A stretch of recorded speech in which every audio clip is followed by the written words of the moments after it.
Detective Kim Soo stepped out of his patrol car into the quiet neighborhood. The autumn leaves crunched under his boots as he walked toward the small blue house. He had received dozens of calls like this before. Usually, it was just a confused, child or worried parent. But something felt different about this one. The front door opened before he could knock. A tired-looking man in his 30s appeared. His hair messy and dark circles under his eyes. This was Park John, and he looked like he hadn't slept in weeks. "Thank you for coming, Detective," John said, his voice shaky. "I don't know what else to do. She won't stop crying about her mother." Kim Soo nodded and followed John inside. The house was neat but felt heavy with sadness. Family photos lined the walls, showing happy moments of John, a beautiful woman, and a little girl with bright eyes and pigtails in recent photos. The woman was missing. "Where is Lino now?" Kim Soo asked. "Gently, in her room. She's been there since this morning, crying and digging at the floor with her toys." John rubbed his temples. "Detective, my wife Yoonhee died 7 months ago in a car accident. Na was in the car too, but she survived. Since then, she keeps saying her mother is under the bed." They walked down a narrow hallway toward a pink bedroom door, even from outside. Kim Soo could hear soft whimpering and the sound of plastic toys scraping against wood. "Has she seen a doctor?" Kim Soo asked. "3 different ones. They all say it's normal grief for a child her age. But Detective, it's getting worse. Last night she barely slept. She keeps talking about shiny people coming to take her mommy away." Kim Soo pushed open the bedroom door slowly. The room was decorated with butterflies and rainbows, but it felt cold. Eight-year-old Lino sat on the floor next to her small bed, using a toy shovel to scratch at the wooden floorboards. Her school uniform was wrinkled, and her face was streaked with tears. "Now," John said softly, "this is Detective Kim. He's here to help us." The little girl looked up with red, swollen eyes. She was small for her age, with long black hair tied in messy ponytails. When she saw Kim Soo, she immediately pointed at the floor beneath her bed. "Mommy is down there," she said, her voice barely a whisper. "The shiny people took her under the ground. They have big eyes and long fingers, and they glow like stars." Kim Soo knelt down to his level. He had a daughter of his own and knew how to talk to children. "Can you tell me more about these shiny people?" "No." Nol nodded eagerly, wiping her nose with her sleeve. "They came the night Mommy's car crashed. I saw them through my window. They were floating above our house like ghosts. But they sparkled like diamonds. They had no hair and wore silver clothes that moved like water." John shook his head sadly. "She's been having these dreams since the accident. The doctors say it's her way of processing the trauma. But No became upset when she heard her father." "No, Daddy, it's not a dream. They took Mommy to their secret place under our house. She calls to me every night." The little girl began crying harder, hitting the floor with her small fists. "She says she's cold and scared and wants to come home." Kim Soo examined the wooden floorboards where Na had been digging. They were indeed scratched and worn, as if she had been working at them for months. The child's fingernails were dirty and broken from clawing at the wood. "Now, when do you hear your mommy calling?" Kim Soo asked patiently. "At night, when everything is quiet. She whispers my name from down below. Sometimes I can hear machines beeping and strange music that sounds like wind chimes. The shiny people are keeping her in a glass box." Kim Soo felt a chill run down his spine. The child's description was so detailed and consistent. Most grief fantasies changed over time, but Na's story remained exactly the same every time she told it. "Show me exactly where you think Mommy is," Kim Soo said. Na crawled under her small bed and pressed her ear to a specific spot on the floor. Right here, this is where her voice is strongest. Sometimes the floor gets warm, and I can feel her heart beat through the wood. John looked embarrassed. Detective. I've checked under the house myself. There's nothing but dirt and old pipes. But Kim Soo noticed something odd. The floorboard now was pointing to was slightly different from the others. It seemed newer, and when he tapped it with his knuckles, it sounded hollow. His police training kicked in. Something wasn't right about this whole situation, Mr. Park. I'd like to bring in some equipment tomorrow to do a more thorough check. Sometimes children notice things adults miss. His face lit up with hope for the first time. You believe me? Kim Soo smiled at the little girl. I believe something important is happening here now, and I'm going to help you find out what it is. Officer Choi Min arrived at the Park family house early the next morning, carrying a large black case filled with ground-penetrating radar equipment. The neighborhood was still quiet, with only a few joggers passing by on the sidewalk. Detective Kim Soo met him at the front door, along with Park Jun, who looked like he hadn't slept at all. Are you sure about this? Jun asked nervously. What if we're just feeding into my daughter's imagination? Kim Soo placed a reassuring hand on Jun's shoulder. We need to be thorough. If there's nothing down there, at least Na will see that we checked properly. Little Na pressed her face against the living room window, watching the officers set up their equipment. Her eyes were bright with excitement for the first time in months. She had been telling everyone who would listen that her money was under the house, and finally, adults were taking her seriously. Choi Min powered up the radar device, which looked like a small lawnmower with a computer screen attached. This machine can see through concrete, wood, and soil up to 30 feet deep. He explained to John, if there's anything unusual down there, we'll find it. The device beeped and whirred as Choi Min pushed it slowly across his bedroom floor. At first, the screen showed exactly what they expected: soil, old water pipes, and the concrete foundation blocks. John began to relax, thinking this would finally put an end to his daughter's strange obsession. But when the radar passed over the exact spot where Na had been digging, the screen erupted in bright colors and strange patterns. That's impossible, Choi Min muttered, stopping the device and checking it again. According to this, there's a massive hollow space 20 feet below the foundation, and it's perfectly geometric, like it was carved out by machines. Kim Soo leaned over to look at the screen. The radar showed a chamber that was roughly the size of a small classroom, with smooth walls and what appeared to be metal structures inside. Could this be an old basement or bomb shelter? No way. Choi Min shook his head. This house was built in 1995. The city records show no basement or underground construction. Plus, look at these readings. Whatever's down there is giving off some kind of energy signature. Na had been listening from the doorway, and she ran over to the officers excitedly. I told you Mommy was down there. The shiny people put her in their secret room. John felt his world spinning. His wife had been buried 7 months ago. He had been to her funeral, seen her coffin lowered into the ground at the cemetery. This had to be some kind of mistake.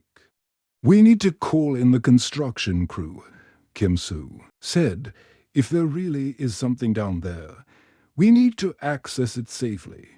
Within 2 hours, a team of workers arrived with jackhammers and excavation equipment.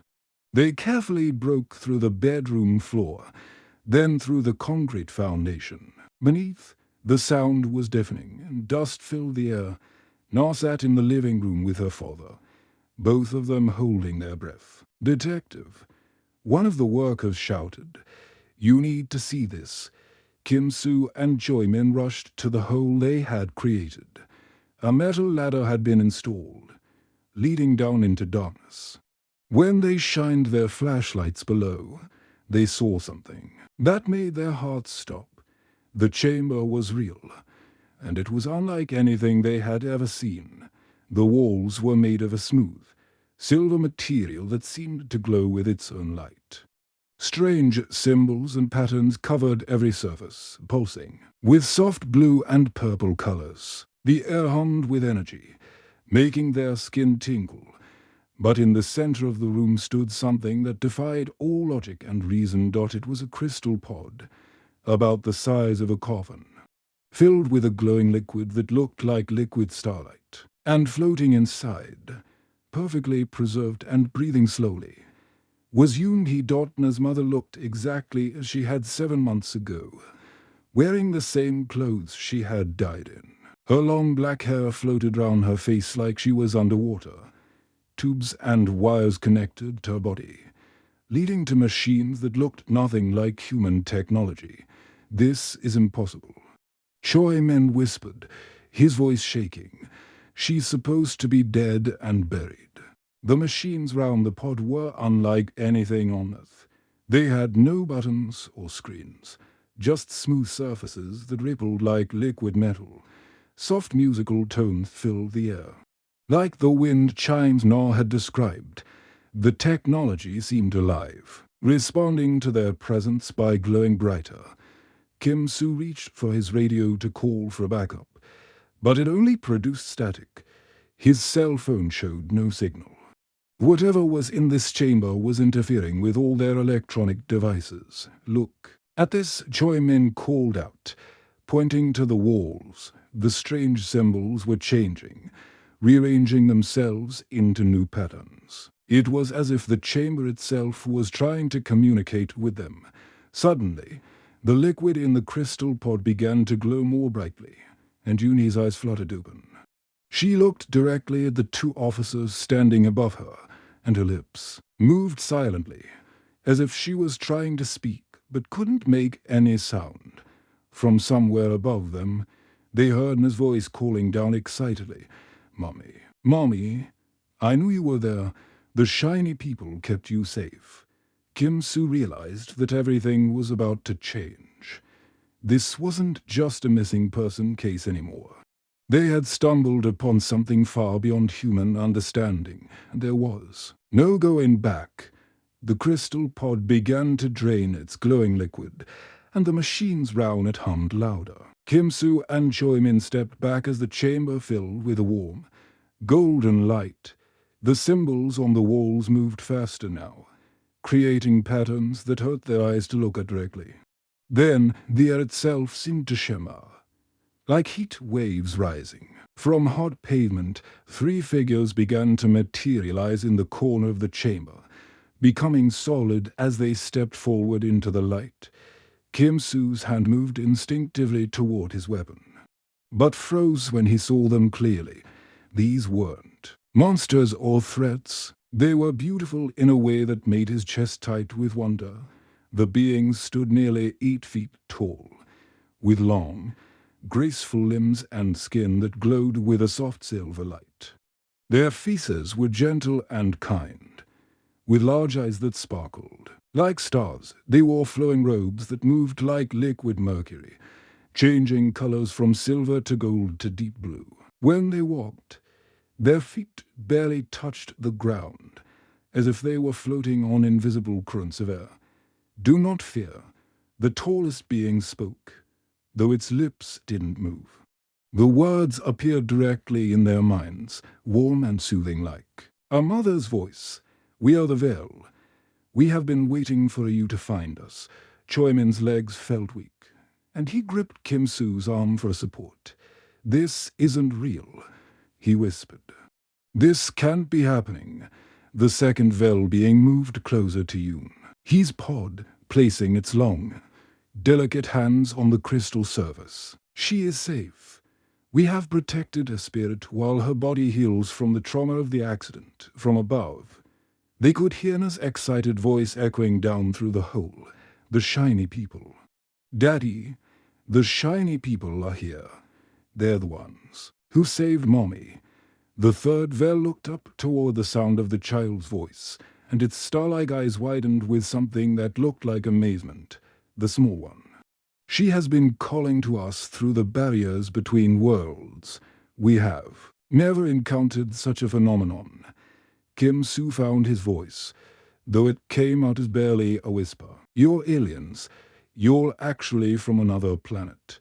We are travelers of the great void between stars. The first Vel replied, Our kind has explored this galaxy for millions of your Earth years. We have studied countless species on thousands of worlds, but never have we found beings like humans. The chamber around them began to change. The walls became transparent, showing images of space beyond.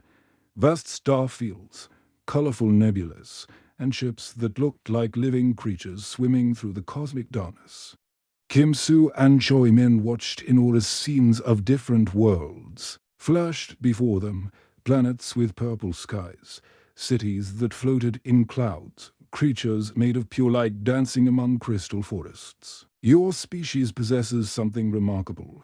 The second Vel continued, still tending to Yunhee.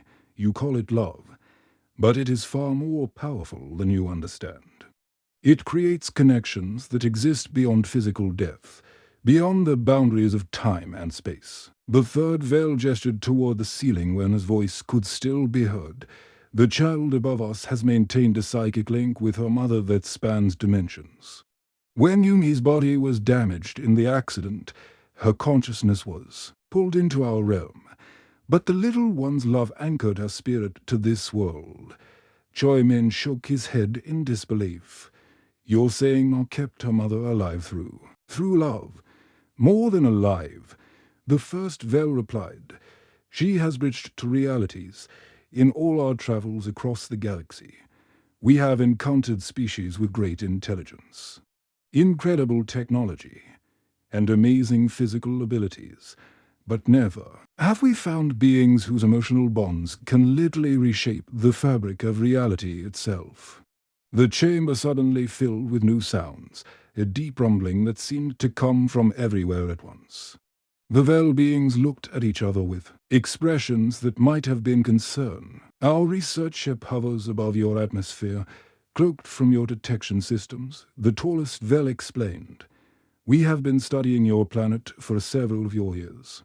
Preparing for something important, images flashed on the transparent walls showing a massive spacecraft hanging invisibly above Earth's clouds. It was beautiful and terrifying at the same time, shaped like a giant flower made of crystal and metal, with petals that opened and closed like it was breathing.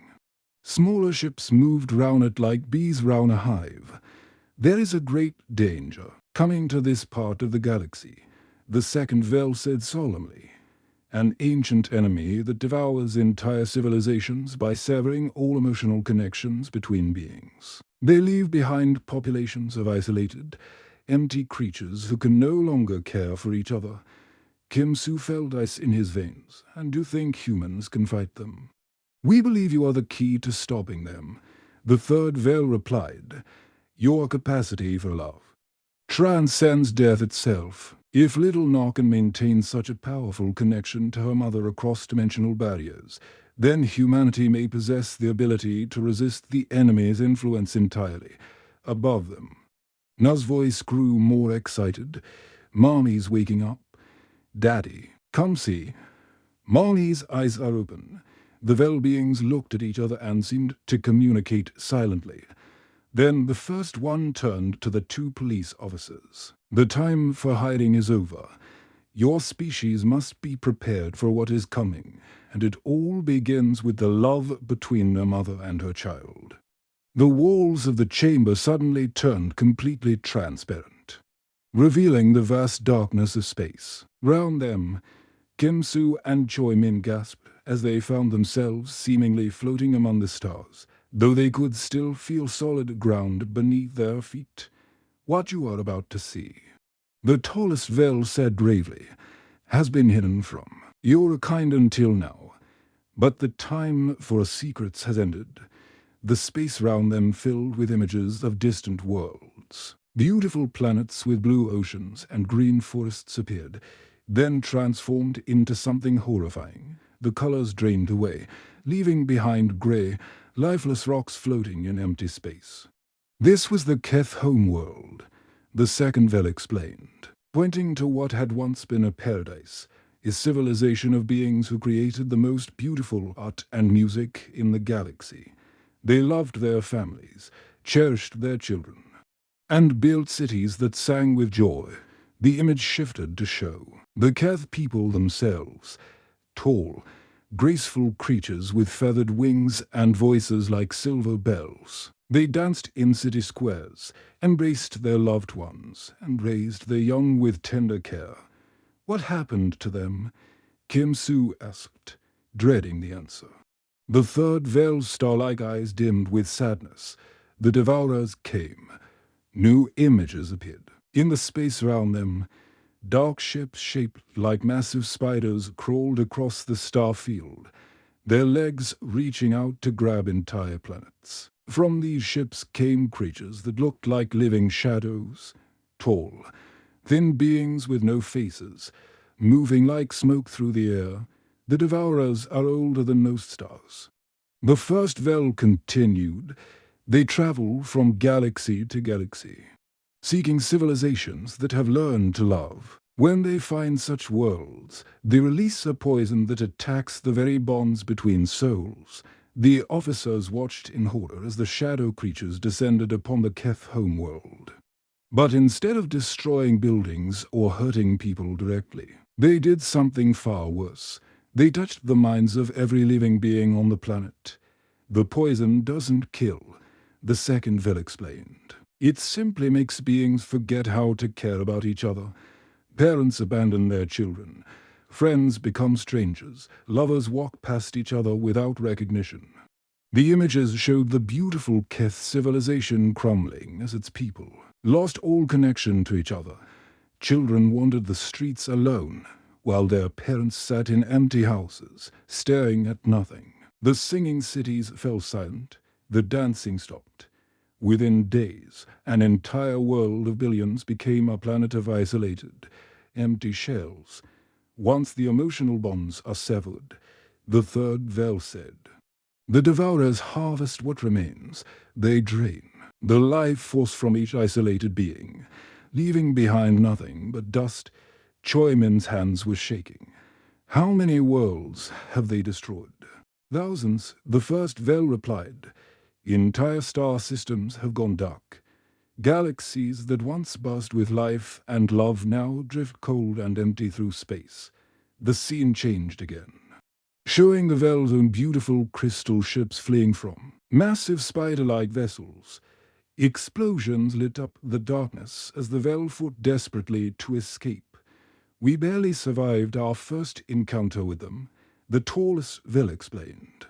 Our technology is advanced, but it means nothing against enemies who can make you forget why you're fighting. We watched our own people become strangers to each other before we managed to escape. Kim Soo felt sick to his stomach, and they're coming here, to Earth. Their scout ships entered your solar system 3 months ago. The second Vel confirmed. They are preparing their poison, studying your species to find the most effective way to break your bonds. The chamber filled with new images, dark shapes moving through the asteroid belt, mechanical creatures analyzing human television signals and internet communications, shadow beings observing families through invisible eyes. But something unexpected happened. The third Vel said, and for the first time, there was hope in its voice. When they tried to test their poison on small groups of humans, it failed. The images showed Devourer scout ships attempting to break apart human families, but the bonds held strong. Parents fought harder to protect their children. Couples clung to each other more tightly. Communities came together instead of falling apart. Your species' capacity for love is unlike anything we've encountered, the first Vel explained. It grows stronger when threatened. It reaches across impossible distances. It even survives death itself. Above them, They could hear Naz excited. Chatter she talked to her awakening mother through the hole in the floor. The sound made all three Vel beings glow brighter with amazement. The child above us is proof of humanity's power, the second Vel said.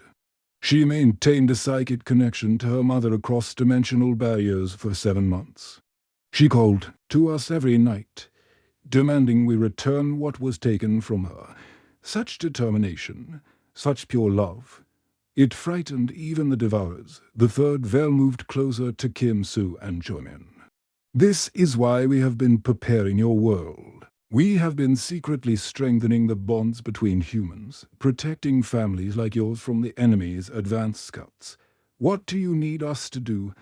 Kim Soo asked. Surprising himself with his determination, the chamber began to change back to its original silver appearance.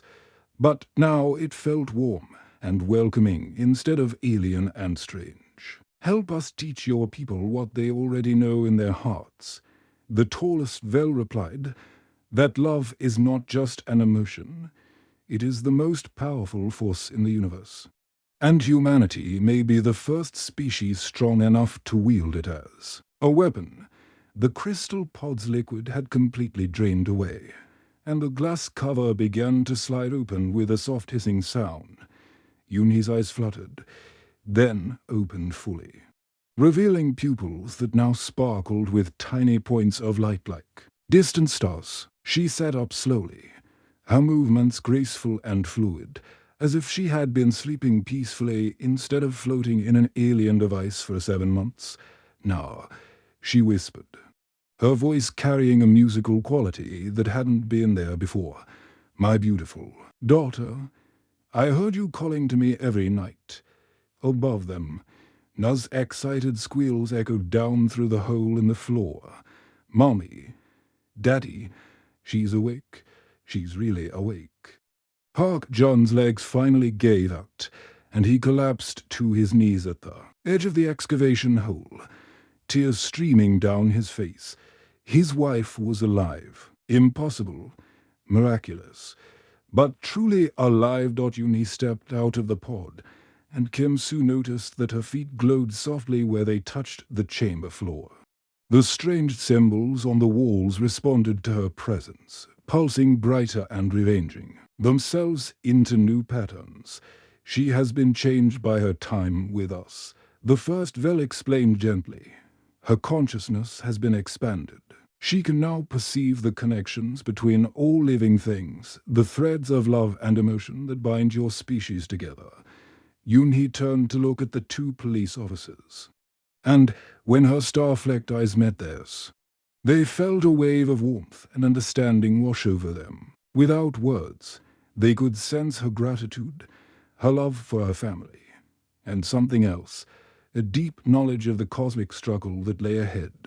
I can see it all now, Yoonhee said softly, her voice carrying harmonics that seemed to resonate in their very souls, the network of light that connects every human heart, the bonds that stretch across continents, the love that transcends death itself. It's beautiful beyond description. The tallest Vel moved closer to the family reunion happening above.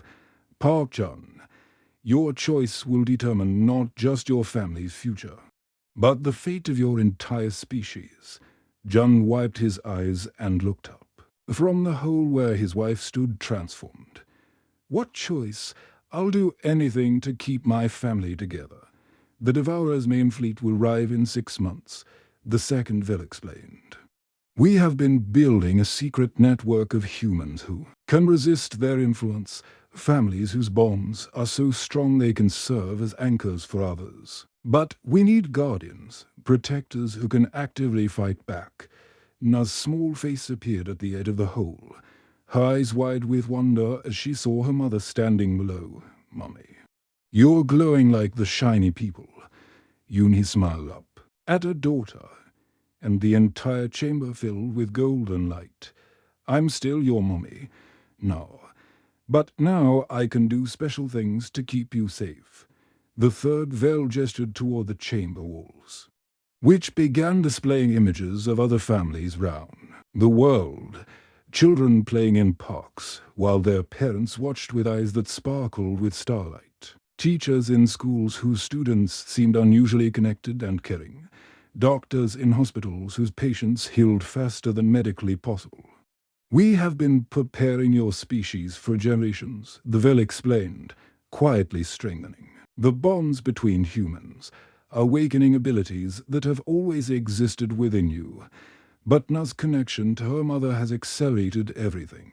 Kimsu watched in amazement as the images showed children round the world suddenly looking up from their games, their eyes bright with new awareness. What's happening to them? Na's love broke through dimensional barriers, Yoon-hee explained, her voice filled with pride and wonder. When she refused to let me go, when she called to me every night across impossible distances, she created a ripple effect.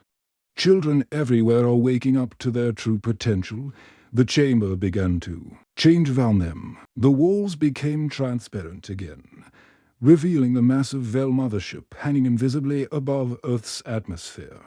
But now they could also see other ships, smaller vessels from a dozen different alien species, all gathered in secret round the planet. "You are not alone in this fight," the first Vel announced. "Other species who survived the Devourers have come to help. They believe that if humanity can resist the poison, it will inspire hope throughout the galaxy." Choi Min found his voice again. "What exactly are you asking us to do?" "Join us." The second Vel replied simply.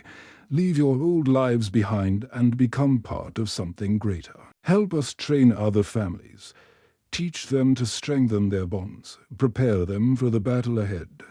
John looked down at his transformed wife, then up at his daughter whose eyes now sparkled with the same starlight. "If we say yes, we can never go back to being normal. Can we?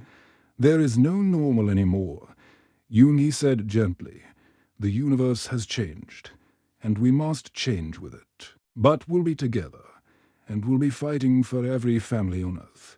Na's small voice piped up from above. "I want to help save everyone, Daddy.